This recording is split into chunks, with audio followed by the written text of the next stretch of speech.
I agree that literacy scores in this country are pretty dismal, and in fact, the lowest literacy scores in this country are in red states run by Republican governors and Republican legislatures. So I definitely think that's a big problem to consider. You get to the point. So Brian Tyler Cohen, it's great to have you. Thank you for coming on the show. Next time, hopefully, we can have a cordial back and forth instead of talking over each other and put their bodies on the line to commit felonies by getting in the middle of federal investigations, which is a terrible idea. By ICE agents.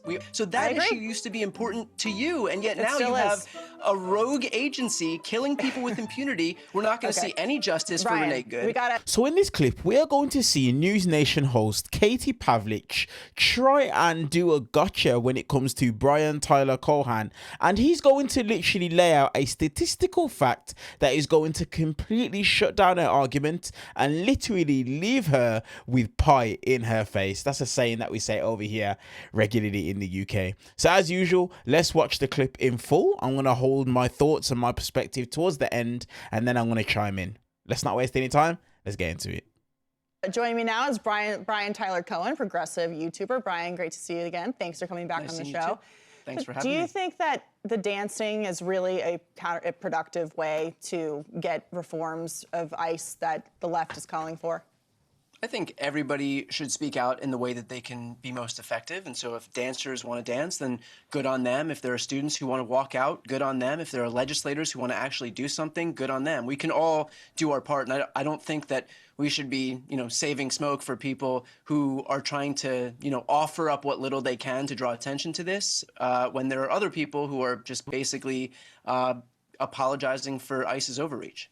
I mean, I do agree. I mean, I'm glad that they're not screaming and interrupting federal investigations or shooting people in the face, for example. Or operations where ICE agents are trying to go in and remove pedophiles and rapists and murderers from communities, blowing whistles in their ears. I agree. I'm glad that dancing is a better form of peaceful protest. But last week, we saw an unprovoked attack on a mother in an unpeaceful protest, leaving her covered in bruises. She was outside of a school and attacked by kids who were not in school.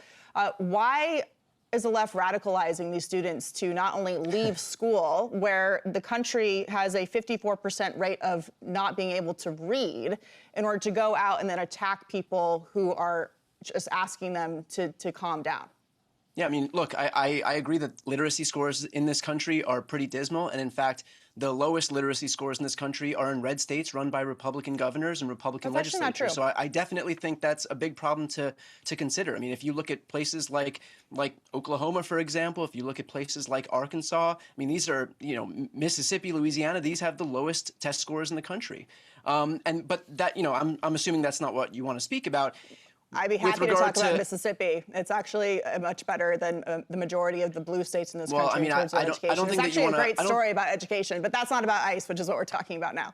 Yeah, that's fine. I don't think you really want to have an argument about the test scores in red states versus blue states. But I'd be happy to have you back to have that conversation. But I don't think kids should be leaving school to go and protest ICE when they can't read, write, or do arithmetic.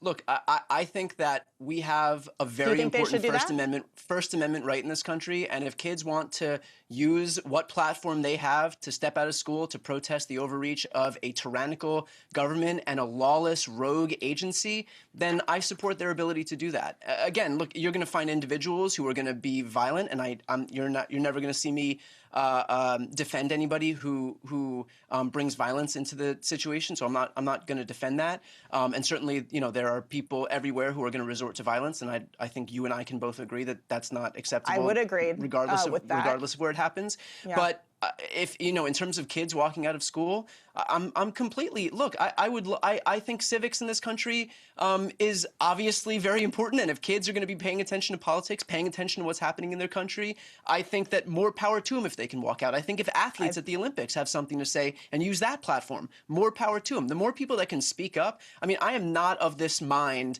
that had gained a lot of traction in Republican circles where athletes are just supposed to shut up and dribble. We have a long, proud history in this country of people like athletes, for example, standing up at the Olympics, going back decades and decades and decades. Yeah, well, it's good that they live in a country have they a have those platform, rights. use it. That is true. It's good to live It in a is, country where they have in those fact, rights. and I think one of the most important rights is not to succumb to a tyrannical government. And in fact, that's something that you've been saying for years and years and years. I'm looking at a tweet from 2013. Anybody who believes the United States can never be a tyrannical state has their heads in the sand. So that issue used to be important to you, and yet now you have a rogue agency killing people with impunity. We're not going to see any justice for Renee Good. We gotta take a second and take a step back. Okay, first of all, Renee Good arguably tried to run over an ICE officer with her car. So you say that you're not for violence. There's lots of video showing that we almost ran him over. We know what it looks like when somebody turns the steering wheel to the right. In terms of the issue of tyranny, you brought this up last time you were on the show, so I'm happy to bring it up again. What about Alex Preddy? Well, there's Alex Preddy was at a protest 2 weeks prior, ICE, and got violent with the officers, kicked out a tailgate, then went to another one. But let's get back to the point. So kicking a tailgate 11 days prior is justification to kill somebody? Okay, there's an ongoing investigation. The point is, if law enforcement would have done its job by arresting him and enforcing the law, he wouldn't have been at the second protest where he was trying to get in the middle of a federal investigation, which is a bad idea.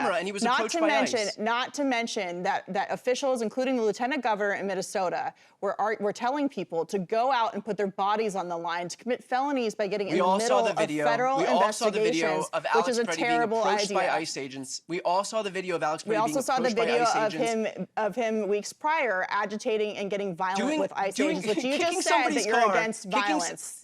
Kicking somebody's car is not justification to be murdered. Getting involved in the middle of a federal investigation is a felony, okay? Do you think kicking someone's car is adequate justification? Democrats telling children to leave school when they cannot read or do math, which is going to be detrimental for their future, telling them to leave school to go protest ICE with no end in sight, and telling people to put their bodies on the line, as they did with Renee Good and Alex Preddy, is not a good way to change things in Washington. The way you do that is by coming to D.C. and talking about the differences and what they want to change. I would have loved to talk to you about that tonight, but you wouldn't let me get to the point. So Brian Tyler Cohen, it's great to have you.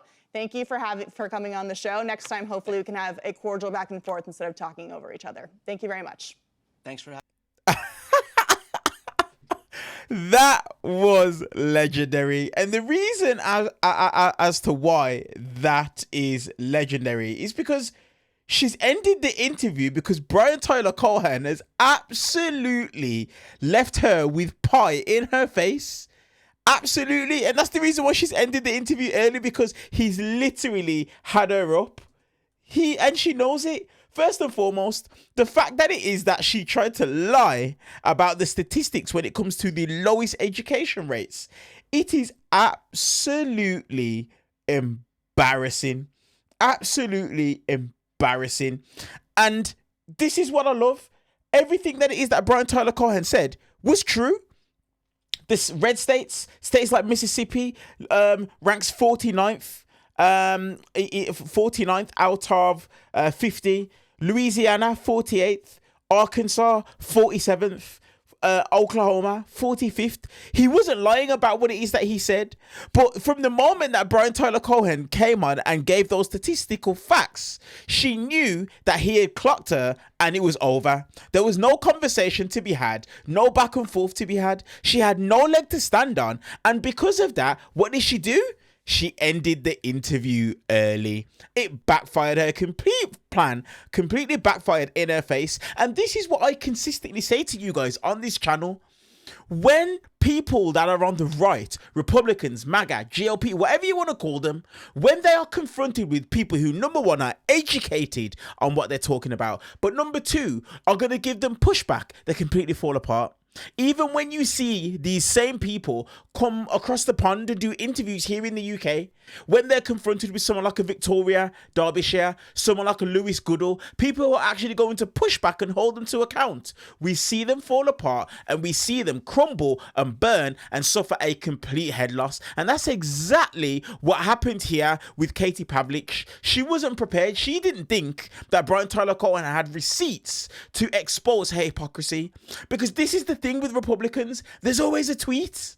There's always a tweet, there's always a Facebook post, there's always some form of history that will show that what they're doing is they are being Donald Trump sycophants, Donald Trump bootlickers, as opposed to actually believing something and standing on it. Because these guys can't do that. They cannot do that.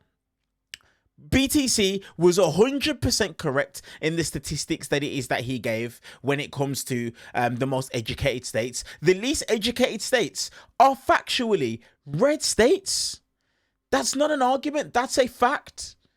And that's the reason as to why from the moment that he pressed her on that, she completely fell apart. She crumbled, she burnt, and she ended the interview early. No surprise, these people don't like accountability, and the moment that they get it, look at how it is that they react. Let me know your guys' thoughts in the comment section below on this exchange between Katie Pavlich and Brian Tyler Cohen. As usual, BTC, phenomenal performance in the interview, knowing his stuff, pressing these absolute clowns for what it is that they are. Let me know your guys' thoughts in the comment section below. While you guys are down there, do me a favor, hit the thumbs up button purely for the YouTube algorithm, and hit subscribe if you're interested in my perspective, my commentary, and a real human being speaking. There's a lot of channels since I started my channel that have started to pop up, but they're just AI bots and AI slop. Yes, they're playing the clips, they're showing you perspectives, but I'm a real human being giving you my real opinion instead of copy and pasting something into AI and then putting it out into the world. So hit that subscribe button and turn on the bell notification if that's something that you guys are interested in. I appreciate you guys, and I'll see you guys in the next clip. Peace out, guys.